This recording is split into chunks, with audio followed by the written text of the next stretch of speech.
O Senhor esteja convosco. Ele está no meio de nós. Proclamação do Evangelho de Jesus Cristo, segundo Mateus. Glória a vós, Senhor. Tendo nascido Jesus na cidade de Belém, na Judéia, no tempo do rei Herodes, em que alguns magos do Oriente chegaram a Jerusalém perguntando: onde está o rei dos judeus que acaba de nascer? Nós vimos a sua estrela no Oriente e viemos adorá-lo. Ao saber disso, o rei Herodes ficou perturbado, assim como toda a cidade de Jerusalém. Reunindo todos os sumos sacerdotes e os mestres da lei, perguntava-lhes onde o Messias deveria nascer. Eles responderam: em Belém, na Judéia, pois assim foi escrito pelo profeta: e tu, Belém, terra de Judá, de modo algum és a menor entre as principais cidades de Judá, porque de ti sairá um chefe, que vai ser o pastor de Israel, o meu povo. Então Herodes chamou em segredo os magos e procurou saber deles cuidadosamente quando a estrela tinha aparecido. Depois os enviou a Belém, dizendo: ide e procurai obter informações exatas sobre o menino. E quando o encontrardes, avisai-me, para que também eu vá adorá-lo. Depois que ouviram o rei, eles partiram. E a estrela que tinham visto no Oriente ia adiante deles, até parar sobre o lugar onde estava o menino. Ao verem de novo a estrela, os magos sentiram alegria muito grande. Quando entraram na casa, viram o menino com Maria, sua mãe, ajoelharam-se diante dele e o adoraram. Depois abriram seus cofres e lhe ofereceram presentes: ouro, incenso e mirra. Avisados em sonho para não voltarem a Herodes, retornaram para sua terra, seguindo outro caminho. Palavra da salvação. Glória a vós, Senhor. Possamos permanecer em pé ainda por um instante. Na celebração de hoje nós temos o anúncio das solenidades móveis ao longo deste ano de 2025. Acompanhemos o anúncio das solenidades.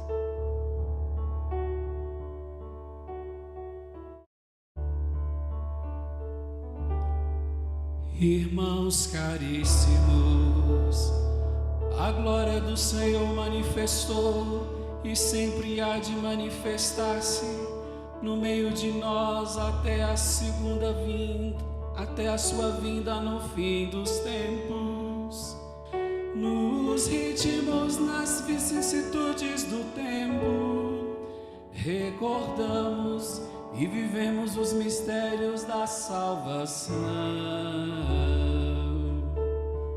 O centro de todo ano litúrgico é o trido do Senhor crucificado, sepultado e ressuscitado, que culminará no domingo de Páscoa, neste ano a 20 de abril.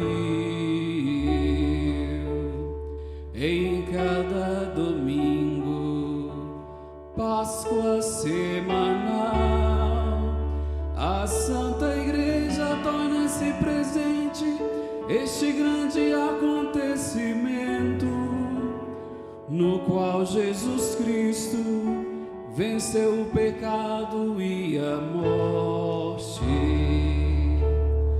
Da Páscoa do Senhor procede em todas as celebrações do ano litúrgico as cinzas, início da quaresma, a 5 de março, a ascensão do Senhor, a 1º de junho. Pentecostes a 8 de junho, corpo e sangue de Cristo a 19 de junho, o primeiro domingo do Advento ocorrerá no dia 30 de novembro, também nas festas da Santa Mãe de Deus, dos apóstolos, dos santos e nas comemorações dos fiéis defuntos. A Igreja peregrina sobre a terra proclama a Páscoa do Senhor. A Cristo que era, que é e que há de vir, Senhor do tempo e da história, louvor e glória pelos séculos dos séculos. Amém.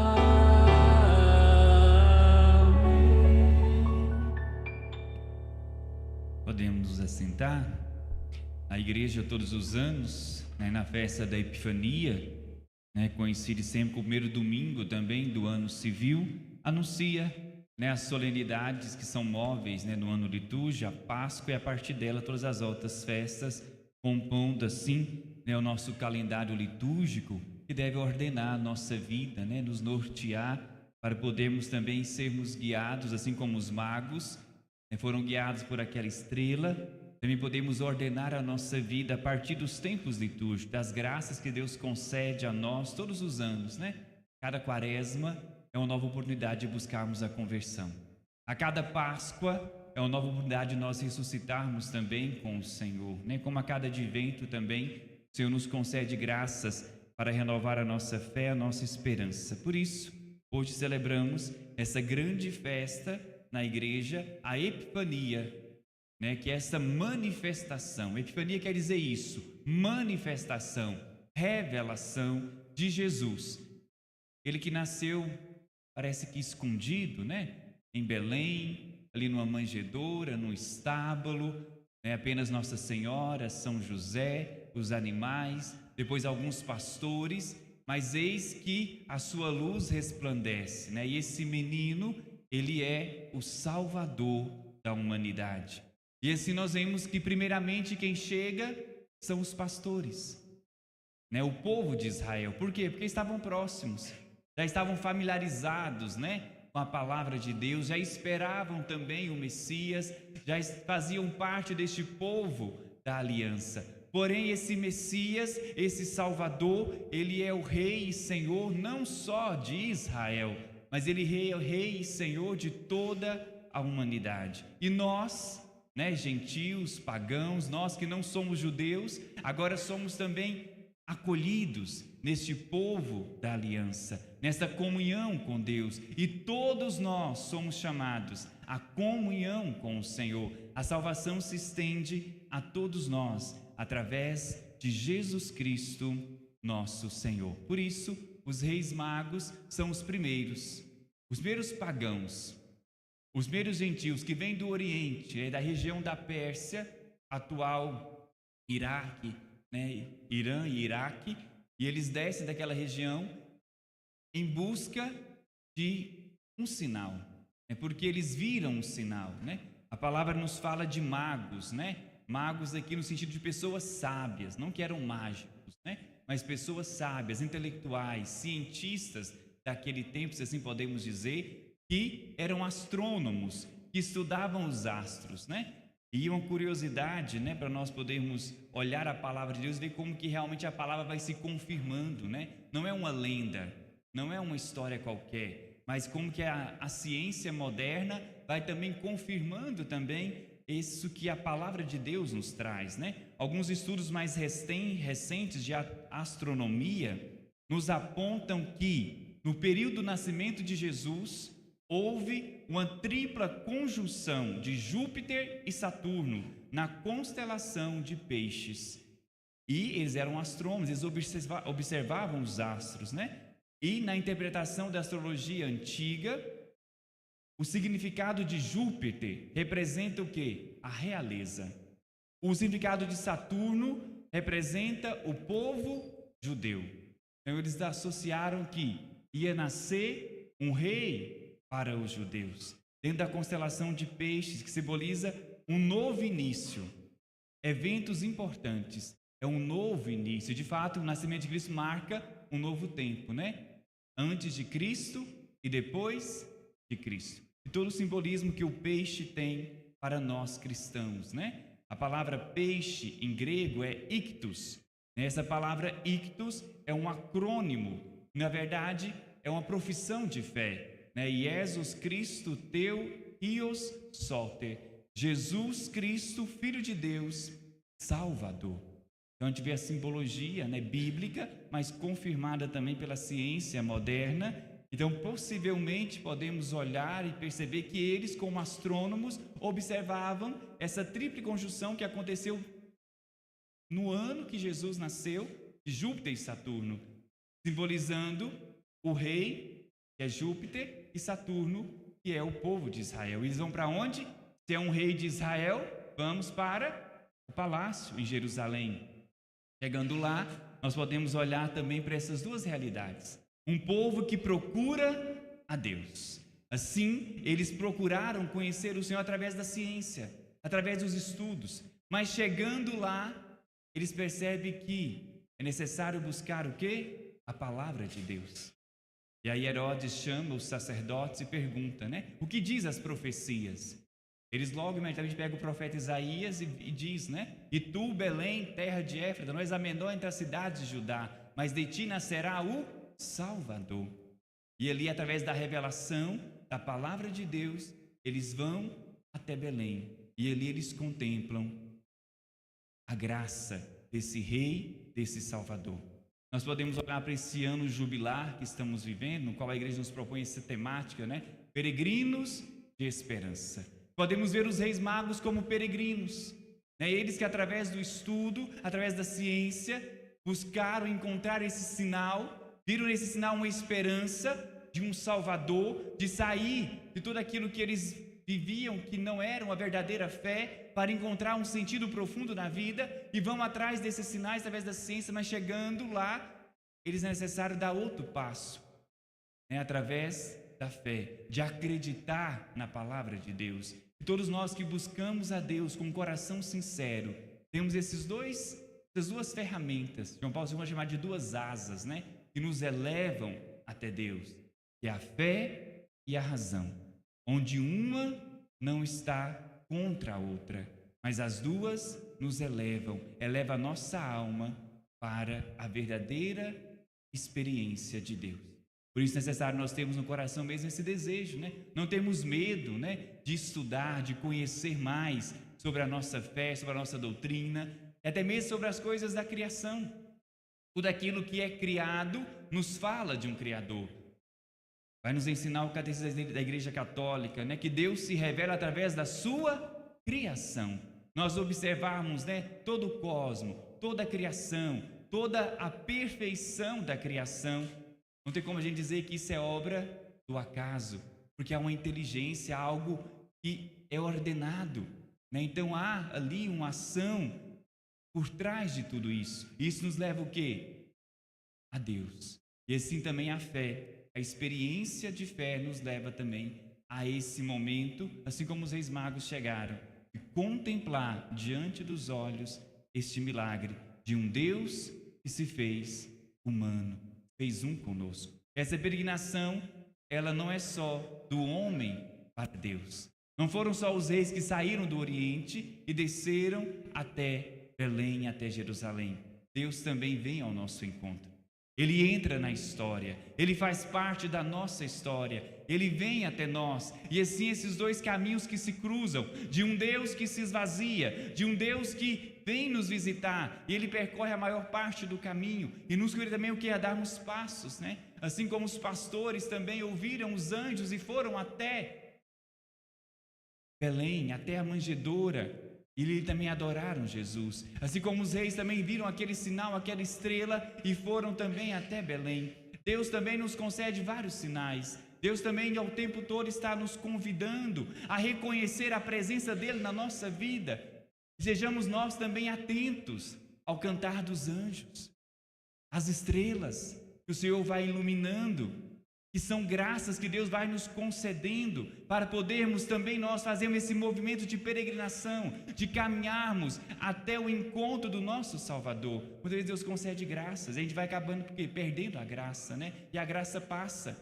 Aquela vontade que às vezes vem, assim, nossa, vontade de rezar, é uma vontade de voltar mais para Deus, né? Às vezes no início do ano a gente tem esses propósitos que a gente faz, né? Deus vai movendo o nosso coração para a confissão, né? Para o arrependimento. A gente não pode deixar esse mover de Deus passar, mas estarmos atentos aos sinais que Deus nos concede, as pessoas, as realidades, às vezes, né, um sofrimento que a gente vive pode ser também uma oportunidade que Deus nos dá para podermos voltar o coração para Ele. Isso são o quê? As estrelas, são as vozes dos anjos, né? Que também quer nos conduzir até o nosso Salvador.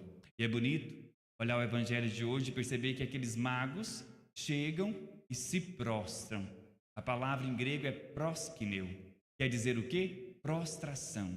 É um gesto que se realiza diante de quem? De Deus, somente da divindade se prostra. E eles reconhecem naquele menino, naquele estábulo, com Nossa Senhora e São José, o verdadeiro Deus. E eles, numa atitude de adoração, se prostram diante daquele menino. E ele oferece os seus presentes, né? Ouro, incenso e mirra. E que nós podemos trazer um significado, né, desses presentes, né? O ouro simboliza a realeza, porque esse menino ele é rei, ele é o rei do universo. O incenso simboliza a divindade, porque o incenso era oferecido no templo, como nós temos até hoje na liturgia católica, né? O turíbulo, nós usamos nas missas solenes, aonde representa essa oração que sobe até Deus. Por isso o incenso é oferecido à divindade, porque esse menino ele é rei e ele é Deus. E a mirra, o que é a mirra? A mirra é um unguento que é usado na preparação dos corpos para o sepultamento.